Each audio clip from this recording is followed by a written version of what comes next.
hemos recordado un poco el perfil y además la trayectoria que ha tenido el señor Aníbal Torres en estos 6 meses, ¿no, Raúl? Al inicio del gobierno, el señor Torres pintaba como una de las figuras que de alguna manera le estaban dando tranquilidad, ¿no?, a la gente frente a un gabinete que no sabíamos exactamente cómo se iba a conformar. Pero ¿crees tú que la figura más bien ha ido perdiendo peso, precisamente su presencia se ha ido como distorsionando y ahora más bien hay preocupación? ¿O cuál es tu punto de vista respecto a la participación del señor Aníbal Torres en el gabinete ya como premier? Pues más que perder peso, la sensación que me da Aníbal Torres es que en los meses que lleva en el gobierno ha ganado mucha estridencia. Las personas con las que he hablado sobre Aníbal Torres, todas me han dicho que es un buen abogado, que es un buen jurista, pero que en los 6 o 7 meses que lleva el gobierno de Pedro Castillo, pues parece haber ido perdiendo sus cabales, porque lo que hemos visto en el resumen que ustedes han presentado, y básicamente lo que hemos visto en las presentaciones y en el desempeño público del señor Torres, es extraordinariamente preocupante. Y no quiero olvidar, ahora que estamos hablando del señor Torres, la carta de renuncia de Gilma Arandía al Viceministerio de Justicia de hace menos de una semana, donde el señor Andía, que es un funcionario de carrera que tiene 5 años en el Ministerio de Justicia, acusaba al señor Torres de haberse dedicado sistemáticamente a desmoronar la institucionalidad dentro del ministerio. Es muy sorprendente que no solo, permanezca el señor Torres en el gabinete ministerial, sino que además se le haya dado la principal responsabilidad dentro de este gabinete, tomando en cuenta que venía de estos antecedentes. Uno hubiera esperado más bien que abandonara el gabinete, que se refrescara el Ministerio de Justicia con una persona con credenciales democráticas y que no esté tan nerviosa como el señor Torres, pero al señor Torres no solo no se le ha retirado del gabinete, sino que se le ha promovido dentro de él, lo que es francamente peligroso, y habla claramente de un gabinete que no es un gabinete de ancha base, como ahora trató de decir el gobierno en los últimos días. Uno mira al señor Torres y la lectura puede ser: el presidente está premiando la lealtad de quien se ha convertido seguramente en uno de sus hombres más cercanos durante los últimos meses, por sobre la defensa de las instituciones.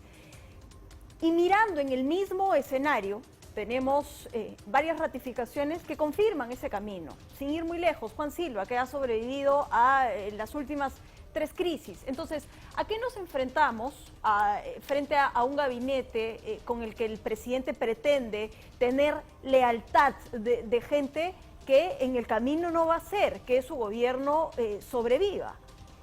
Es que este gabinete tiene tantas señales contradictorias y sorprendentes que, bueno, podemos comenzar si quieren por el señor Silva, que efectivamente es el ministro con mayor estabilidad laboral de este gobierno y es un ministro que se ha dedicado sistemáticamente a destruir la reforma del transporte que no es algo abstracto. Las combis, los vehículos informales matan a cientos de peruanos todos los años, y el señor Silva está atentando contra la posibilidad de formalizar el sistema de transporte público en nuestro país. Y es quien se mantiene en el gabinete a pesar de todos los cambios, a pesar de la permanente inestabilidad que tienen los consejos de ministros del señor Castillo. Él permanece. ¿Por qué?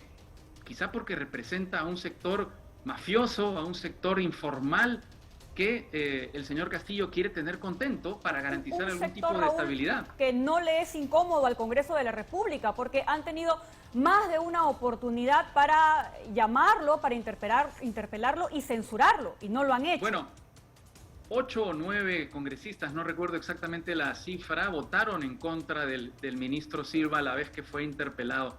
Y eso habla claramente de una alianza entre sectores, repito la palabra, mafiosos, que anidan dentro del Ejecutivo y dentro del Legislativo. Y quizá esa es una de las, señales más peligrosas, más preocupantes de los últimos tiempos, porque lo que hemos tenido ha sido efectivamente un Congreso que ha tenido brotes, que ha estado tomado muchas veces por algunas de las mafias más importantes de nuestro país, el transporte, la educación informal, etcétera, pero ha tenido siempre un Ejecutivo que ha frenado los inicios de contrarreforma. En cambio, ahora tenemos un Ejecutivo y un Legislativo que están alineados ambos en la lucha contra las reformas que solo existen para mejorar la vida de todos los peruanos. Sí. Y alineados además en la defensa de estas mafias tan preocupantes que lo que han hecho en lugar de confrontar al Estado peruano, en lugar de confrontar a las instituciones, es comenzar a infiltrarlas, coparlas. Y lo que estamos viendo ahora en nuestro país, desafortunadamente, es eso. Ahora, hay una cartera que parecía ser el caballo de batalla. Lo da a conocer la entrevista de Hildebrand, la primera entrevista que da, porque el logro al que atribuía el presidente durante estos meses de gestión era en el sector salud, con el ministro Ceballos. Y la incoherencia de ayer es sacar a Ceballos, quien se va, quien renuncia, y poner a Condori, que representa todo lo contrario de luchar coherentemente contra el COVID-19, fan del agua hexagonal, de la ladura de Cerrón, y los graves cuestionamientos por corrupción de funcionarios que hemos conocido a los 20 minutos de su designación. Cuando se entrevistaba el señor Castillo, la única, digamos, virtud, el único gran mérito que repetía de su gobierno era el avance de la vacunación. Y efectivamente el gobierno de Castillo ha heredado del gobierno de Sagasti un proceso de vacunación que ha mantenido y que ha sido muy exitoso, tanto que ahora sobran las vacunas en el Perú. Eso es innegable, pero lo sorprendente es que efectivamente el principal capital, el principal logro, aquello que tiene que mostrar el gobierno del señor Castillo, lo interrumpe, lo cambia, es decir, cambia a los ministros que no debería cambiar y mantiene los que no debería mantener, como el señor Silva. Efectivamente lo del señor Ceballos es algo sorprendente, inexplicable. Lo único que puede explicar esto es un cuoteo, es decir, una repartición del poder dentro del gabinete para entregarle más curules al señor Vladimir Cerrón, para tenerlo más tranquilo, más contento, para garantizar esos 44 votos que evitarían un proceso de vacancia en contra de Pedro Castillo. ¿Pero a cambio de qué? ¿A costa de qué? De la salud de los peruanos, en una situación que no olvidemos sigue siendo crítica, sigue siendo muy peligrosa. La pandemia no ha desaparecido. Omicron está retrocediendo, pero Omicron todavía está presente.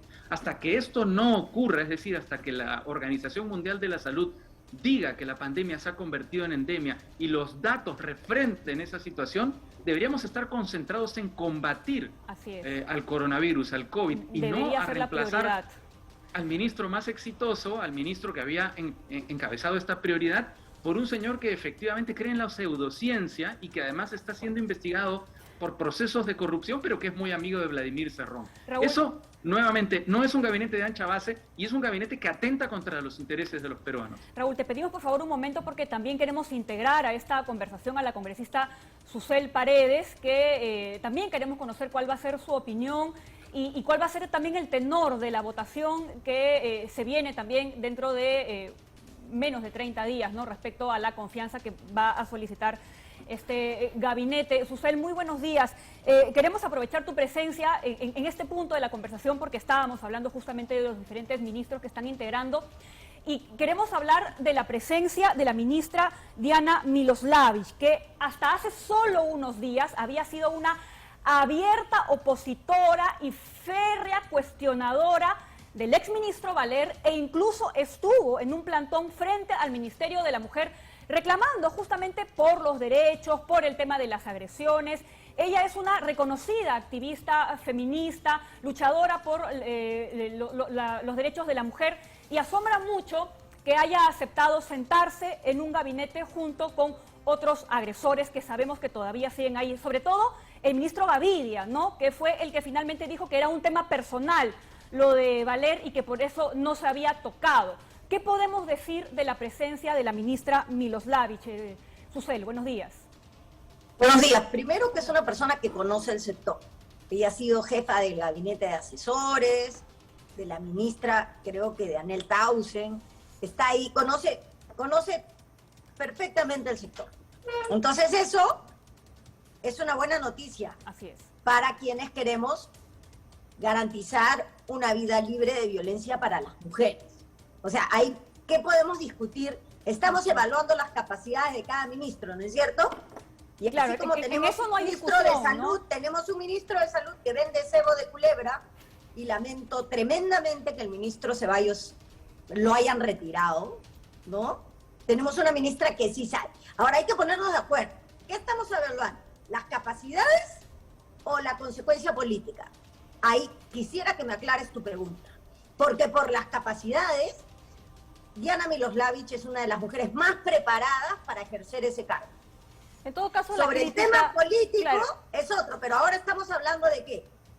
Quiero que me preguntes. Claro, de la consecuencia, ¿no? Es decir, Ya. una persona Primero, que ha cuestionado abiertamente, es decir, uno entiende que se pretende hacer un cambio desde adentro, pero es lo mismo que ocurrió con la señora Anaí Durán, ¿no? En el gabinete anterior, y que al final no se logró mucho cambio, ¿no? Porque finalmente seguimos viendo al mismo perfil de ministros, ¿no? Que, bueno, mucho respeto por la mujer no tiene y estamos viendo que tampoco hay mucha paridad, no solamente hay 3 mujeres en este Recording in gabinete. progress. bueno, pero Anaí Durán, Susel, a ver si intentamos, las comparaciones son odiosas, ¿no? Pero parece que Anaí Durán dejó su bandera de campaña en defensa de las mujeres cuando hizo silencio frente a Bellido y frente a todo lo que hemos conocido en los últimos meses. por eso, aquí tenemos que hacer 2 evaluaciones. Porque no podemos negar que Diana Miloslavich es una de las mujeres No, por más supuesto que preparadas no. para ejercer el cargo de ministro de la mujer. Ya, está preparada. A diferencia del ministro de Transporte, a diferencia del ministro de Salud, ¿no? Que son un desastre, una desgracia para el país. Ahora, el tema es ya la evaluación política de su presencia en el gabinete. A mí me parece que contradice su discurso. Esa es mi opinión. Okay. Contradice su discurso. Ok, hay algo importante y era algo que decía Raúl, ¿no? Este gabinete aparentemente salvaría de una vacancia al presidente Castillo, ¿no? Se han logrado estos 44 votos. Ojo, ayer yo quisiera aclarar una cosa solamente. Lo que digo es que ese es el cálculo. Claro, el cálculo. Yo creo que fue el mismo cálculo que se hizo cuando se nombró al gabinete de Héctor Valer. Pero el gabinete de Valer era tan malo, y este es tan malo, que creo que ese cálculo no va a funcionar. Ojo, solamente quería aclararlo. Sí, ok. Yo quiero recoger de ti, Susel, el termómetro, ¿no? Porque hay quienes se indignan para la foto y luego van pasando los días, llega el voto de confianza, se olvidaron, se negociaron debajo de la mesa cosas y al final vemos que las matemáticas Mira, por quedaron en el ejemplo, camino. con transportes y comunicaciones. Transportes y comunicaciones es un sector que tiene mucha plata, que puede dar muchas obras a alcaldes, gobernadores regionales, alcaldes provinciales. Y solo han firmado la moción de censura que yo he presentado Kira Alcaraz de Somos Perú, Juan Burgos, el general Quiabra, Norma Yarrow, Adriana Tudela, Heidi Juárez. Y los 3 morados, por supuesto. Entonces, aquí claramente tú ves que los votos en el Congreso no son ni ideológicos ni principistas. Son votos que defienden intereses económicos, son votos que intercambian favores políticos. Yo me pregunto aquí, ¿por qué nadie de Acción Popular firma la censura contra el ministro? Si se ponen tan radicales en algunas posiciones. No entiendo, ¿te das cuenta cómo no hay lógica acá? Acá no mandan ni la ideología ni los principios, mandan los intereses. Sí. Entonces aquí yo veo que con la presencia del señor Salas, Somos Perú va a votar a favor. Con la presencia de Roberto Sánchez y Diana Miloslavich, ahí hay 5 votos más 37, porque poniendo al ministro de Salud, ¿no? Que es una persona muy cercana a Cerrón, tiene garantizados los 37. Al tener a Betsy Chávez, tiene a Perú Democrático. Sigamos sumando. Podemos, ¿qué habrá cambiado Podemos? Si es que ha cambiado, lo vamos a ver el día que voten, ¿no?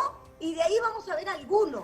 La desgracia del Perú es que, y eso yo lo he comprobado en el Congreso y hago una reflexión a la gente que se involucre en política, es que los votos se intercambian. Acá no hay una lógica que tú puedas decir, ya, la derecha vota así, la izquierda vota así, porque, por ejemplo, para eliminar la SUNEDU, para quitarle competencias y desactivarla en la práctica, Todos, hermanos. Perú Libre, Renovación Popular, o sea, la izquierda más extrema y la derecha más extrema, Claro, han ahí votado se juntos. alinean. De la mano. No hay Intereses. ideología, hay intereses, ¿no es cierto?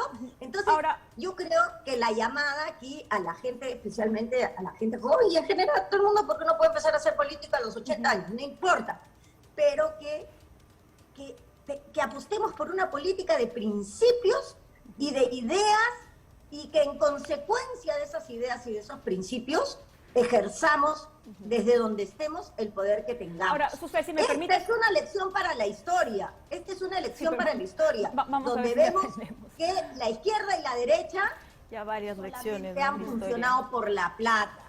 Entonces, si me permites, para también darle la oportunidad a Raúl, yo quería Un consultarte... abrazo para Raúl, que todos los días lo veo en las redes. Yo quería aprovechar para preguntarte, Raúl, ¿qué es lo que podría suceder a continuación? Porque, claro, le pueden dar la confianza al gabinete por todas las razones que tú ya has expuesto y por lo que también la congresista Paredes ha comentado, ¿no? Pero podría venirse una seguidilla de convocatorias a los ministros por separado para poder evaluarlos y por allí censurarlos.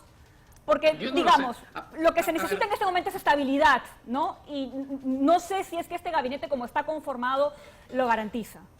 Lo primero que me parece a mí que queda claro con este gabinete y con el comportamiento de los últimos días del presidente Castillo es que el presidente Castillo no ha entendido nada y no ha aprendido nada de la situación que está viviendo el país. Y yo creo que eso es importante decirlo, porque este es un gabinete que peca de lo mismo que pecaban los anteriores gabinetes. El presidente efectivamente está haciendo cuentas para evitar su vacancia, pero quiero repetir, y al momento de hacer esas cuentas atenta contra los intereses del país. Entonces, ¿qué puede pasar? Que en los próximos días comiencen a seguir saliendo cosas que revelen la catadura de algunos de los ministros, como por ejemplo el ministro Condori, efectivamente de salud, y que la gente, no la gente de derecha o la gente de izquierda, sino los peruanos de bien, que quieren el bien de su país, el bien de sus familias, vuelva a indignarse como se indignó la semana pasada por el nombramiento de Valer y comience a manifestarse, como por ejemplo en las calles. Es decir, existe una enorme posibilidad de que el presidente, con esta apuesta por su supervivencia, haya optado en el fondo por aislarse más todavía.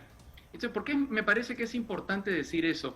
Porque la política no es aritmética. O sea, podemos hacer un cálculo más o menos de cuántos votos podrían sumar estos ministros, pero si el Congreso ve que el pueblo empieza a levantarse, que las críticas comienzan a arreciar, que no hay, digamos, un entusiasmo por este gabinete, sino todo lo contrario, que el gobierno está debilitado, aislado, que el presidente Pedro Castillo no gestiona el país, que está haciendo lo contrario a lo que necesita el país, lo contrario al sentido común, lo más probable es que el Congreso no apruebe a este gabinete, no le dé la confianza de este gabinete. Yo creo que por ahí pueden ir las cosas, por lo malo que nuevamente es este gabinete, por lo poco convocante que es este gabinete, por la figura tan cuestionada de Aníbal Torres al frente del gabinete, por la incapacidad que tiene el presidente Castillo de identificar las dificultades a las que se enfrenta y darle resolución. Y porque, por supuesto, está clarísimo que el entorno del presidente Castillo sigue filtrándole la información, sigue hablándole al oído y lo sigue llevando a tomar decisiones como este gabinete, como el mensaje a la nación, este comunicado a la nación de hace un par de días. Y en el fondo, quizá, lo que piensa el presidente Castillo es que con cambios cosméticos se cambia los asuntos de fondo. Y por eso, por ejemplo, ayer no lo hemos visto con sombrero, porque piensa que la imagen lo es todo, que el cambio de rostros lo es todo. No piensa en profundidad, no comprende lo que está ocurriendo, desafortunadamente. Se saca el sombrero, pero seguimos con 3 mujeres dentro de un gabinete que no representa paridad. Ese es un elemento que me parece fundamental de análisis dentro del gabinete. Efectivamente, un gabinete que tiene 90% de hombres, en una situación como, bueno, este es un país con 50% de hombres, 50% de mujeres, mujeres muy capacitadas para asumir estas carteras, pero han sido neutralizadas, desaparecidas las mujeres de la composición del gabinete ministerial desde el comienzo del gobierno. Yo quisiera no perder el hilo de lo que has dicho y lo comentábamos ayer, Pamela, la poca efervescencia que parece generar en la calle estos 7 meses, ¿no? Con gabinetes cuestionados y demás.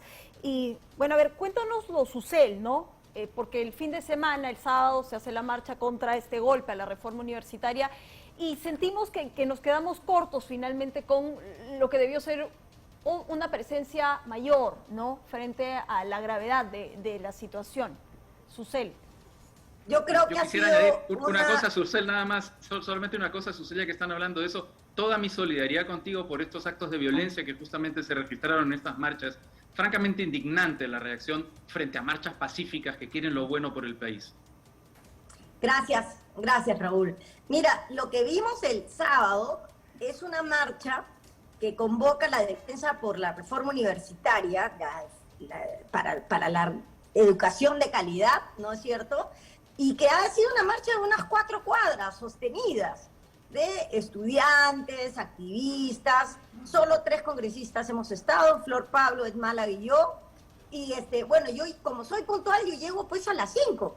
He llegado a las 5 en punto a la Plaza San Martín y ahí me encuentro con un grupo que se llama Asociación Cultural Ágora de la Plaza San Martín, un grupo violento, ya lo he investigado, están inscritos en registros públicos, y llamaron a agredirme, a botarme, inclusive llamaron a incendiar el Congreso, ¿ya? Entonces, aquí hay que tener cuidado porque si se levanta un sector que quiere que se vaya el presidente, hay otro sector que también se va a levantar, y es el que quiere que se cierre el Congreso. Y había otra marcha, o sea, habían 3 marchas. Había una señora con su polo de Perú, me decía, Susel, ¿y dónde nos ubicamos los que queremos vacar al presidente? Le digo, señora... Ahí da cuenta de la división del mismo sentir de la población, ¿no? Entonces, para que finalmente se logre una presión desde la calle, tendría que haber consenso ahí también, y es bastante más complicado. No necesariamente consenso. Vamos a ver, aquí el problema puede ser quién mueve más gente. Porque, mira, la gente que me atacó éramos 5 amigos y yo contra 200 que estaban en la plaza, y ojo, todos los días van a la Plaza San Martín y tienen tremendos equipos de sonido, transmiten en Facebook Live y en YouTube Live, y tienen miles de seguidores. Y ahora mi obsesión son ellos. Todo el día estoy porque los voy a denunciar por muchos delitos que han cometido, en mi opinión. Bien, entonces tenemos ese grupo, tenemos los que quieren vacar al presidente, y estamos ahí los que defendemos la reforma universitaria. Tengamos cuidado que más bien estemos entrando a un periodo de polarización donde en la calle no van a estar los que defiendan la democracia únicamente, sino que hay varios grupos distintos y que cada uno tiene su propia capacidad de movilización. Y su propia agenda también. Sí. Pero ahí sí, ahí me parece importante. Valer sale antes, digamos, yo creo que la salida de Valer, el anuncio de la salida de Valer, desactiva un la poco fuerza esa indignación de las marchas, que yo creo que venía con mucha fuerza, como debe ser contra un presidente del Consejo de Ministros golpeador de mujeres, violentador de mujeres. Eso es inaceptable. Entonces, pero yo creo que también dentro de ese análisis hay que tomar en cuenta lo que te pasa, Susel, y la presencia del señor Chávarri dentro del gabinete ministerial. ¿Por qué?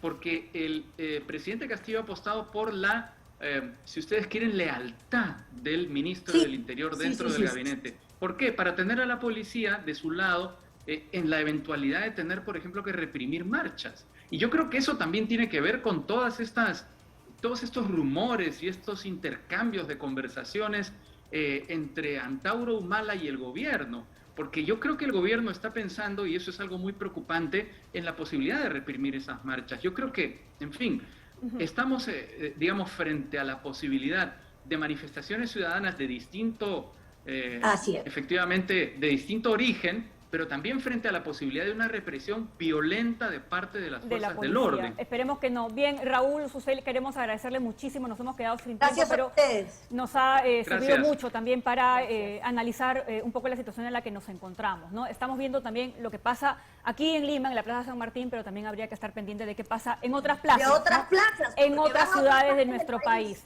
Así es. Bien, muchísimas gracias a ambos. Gracias.